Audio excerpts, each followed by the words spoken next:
Olá, sejam muito bem-vindos ao meu canal. Hoje continuaremos nosso estudo bíblico no capítulo 2 da primeira carta de Paulo aos Tessalonicenses. Bom, tudo começou com uma visão que Paulo tinha tido ainda lá na Ásia, de que ele deveria ir para a Macedônia. Atos 16, os versículos 9 e 10, na Nova Versão Internacional da Bíblia, diz assim: Durante a noite, Paulo teve uma visão na qual um homem da Macedônia estava em pé e lhe suplicava: passe a Macedônia e ajude-nos. Depois que Paulo teve essa visão, preparamo-nos imediatamente para partir para a Macedônia, concluindo que Deus nos tinha chamado para lhes pregar o Evangelho. E quando ele chega ali na Macedônia, ele enfrenta o problema da oposição ao Evangelho na cidade de Filipos, onde ele é preso juntamente com Silas. Em Atos 16, do versículo 22 a 24, narra essa história. A multidão ajuntou-se contra Paulo e Silas, e os magistrados ordenaram que se lhes tirassem as roupas e fossem açoitados. Depois de serem severamente açoitados, foram lançados na prisão. O carcereiro recebeu instrução para vigiá-los com cuidado. Tendo recebido tais ordens, ele os levou no cárcere interior e lhes prendeu os pés no tronco. Aqui então, no versículo 1 a 3, Paulo relembra essa história em sua primeira carta para os Tessalonicenses.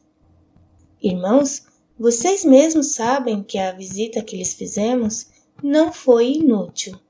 Apesar de termos sido maltratados e insultados lá em Filipos, como vocês sabem, com a ajuda de nosso Deus, tivemos coragem de anunciar-lhes o Evangelho de Deus, em meio a muita luta, pois nossa exortação não tem origem no erro, nem em motivos impuros, nem temos intenção de enganá-los. Apesar de Paulo e Silas passarem por essa experiência na cidade de Filipos, eles continuaram a pregar o Evangelho. O versículo 4 diz assim: Pelo contrário, como homens aprovados por Deus, a ponto de nos ter sido confiado por ele o Evangelho, não falamos para agradar a pessoas, mas a Deus, que prova os nossos corações. Paulo diz: Olha, eu e Silas somos mensageiros de Deus aprovados. Não estamos buscando a glória dos homens, os holofotes da fama não, mas sim a aprovação de Deus.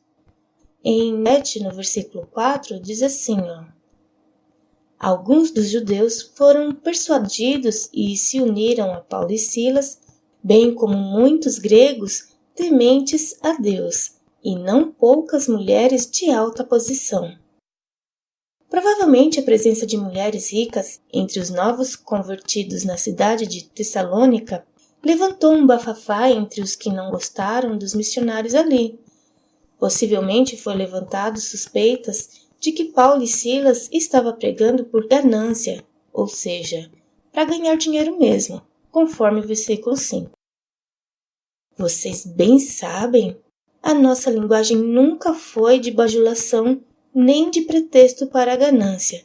Deus é testemunha. Paulo diz, olha, Deus é minha testemunha, não fiquei bajulando ninguém não. Não fiquei passando a mão na cabeça de ninguém.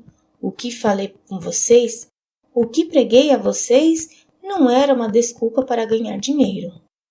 Paulo diz, olha, trabalho noite e dia para não ter que viver à custa de ninguém. Isso conforme os versículos 6 até o 10. Vamos ler. Nem buscamos reconhecimento humano, quer de vocês, quer de outros.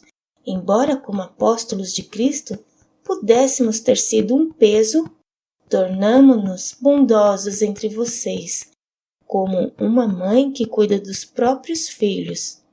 Sentindo assim tanta afeição por vocês, decidimos dar-lhes não somente o Evangelho de Deus, mas também a nossa própria vida, porque vocês se tornaram muito amados por nós. Irmãos, certamente vocês se lembram do nosso trabalho esgotante e da nossa fadiga. Trabalhamos noite e dia para não sermos pesados a ninguém, enquanto lhes pregávamos o Evangelho de Deus. Tanto vocês como Deus são testemunhas de como nos portamos de maneira santa, justa e irrepreensível entre vocês, os que creem. Paulo fazia tendas para suprir as suas necessidades financeiras, trabalhava noite e dia para não ser um fardo para os novos convertidos. Isso está conforme Atos 18:3, vamos ler. E trabalhava, pois tinha por ofício fazer tendas. Continuamos aqui no livro de 1 Tessalonicenses, no capítulo 2, no versículo 11 e 12. Pois vocês sabem que tratamos cada um como um pai trata seus filhos, exortando, consolando e dando testemunha, para que vocês vivam de maneira digna de Deus, que os chamou para o seu reino e glória. Aqui o principal objetivo de Paulo era que eles se conduzissem dignamente para com Deus. Os versículos 13 a 16 diz assim, olha. Também agradecemos a Deus sem cessar, pois, ao receberem de nossa parte a palavra de Deus, vocês a aceitaram não como palavra de homens, mas segundo verdadeiramente é, como palavra de Deus, que atua com eficácia em vocês, os que creem. Porque vocês, irmãos, tornaram-se imitadores das igrejas de Deus em Cristo Jesus, que estão na Judeia. Vocês sofreram da parte dos seus próprios conterrâneos as mesmas coisas que aquelas igrejas sofreram da parte dos judeus, que mataram o Senhor Jesus e os profetas, e também nos perseguiram. Eles desagradam a Deus e são hostis a todos, esforçando-se para nos impedir que falemos aos gentios e estes sejam salvos. Dessa forma, vão sempre completando a medida de seus pecados. Sobre eles, finalmente, veio a ira. Paulo e seus companheiros eram gratos pelo modo de como os tessalonicenses haviam recebido a palavra de Deus.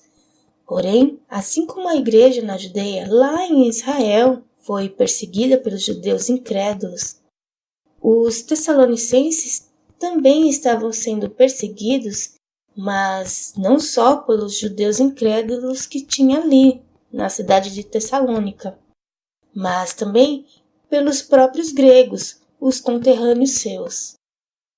Paulo diz então a eles que eles não devem se surpreender com os sofrimentos por causa de Cristo, porque até mesmo os cristãos que estão lá na Judeia, em Israel, incluindo ele próprio, Paulo, também haviam sofrido por causa do Evangelho. Os versículos 17 a 18 nos traz a seguinte mensagem. Nós, porém, irmãos, privado da companhia de vocês por breve tempo, em pessoa, mas não no coração, esforçamo-nos ainda mais para vê-los pessoalmente, pela saudade que temos de vocês. Quisemos visitá-los, eu mesmo, Paulo, o quis. E não apenas uma vez, mas duas. Satanás, porém, nos impediu. Paulo está se sentindo tão próximo dos seus irmãos em Cristo que estão em Tessalônica, quanto um pai está de seus filhos. Mas assim, apesar da distância, eles estavam em seu coração e em seus pensamentos. E essa distância que eu falo aqui é que quando Paulo escreveu esta carta aos Tessalonicenses, ele estava lá na cidade de Corinto.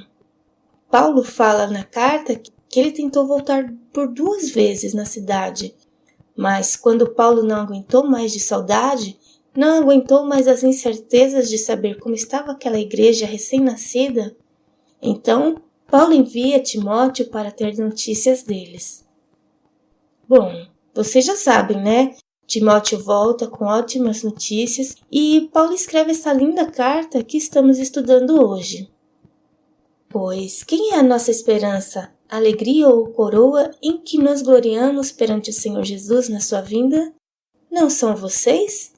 De fato, vocês são a nossa glória e a nossa alegria. Por hoje é só. Até mais!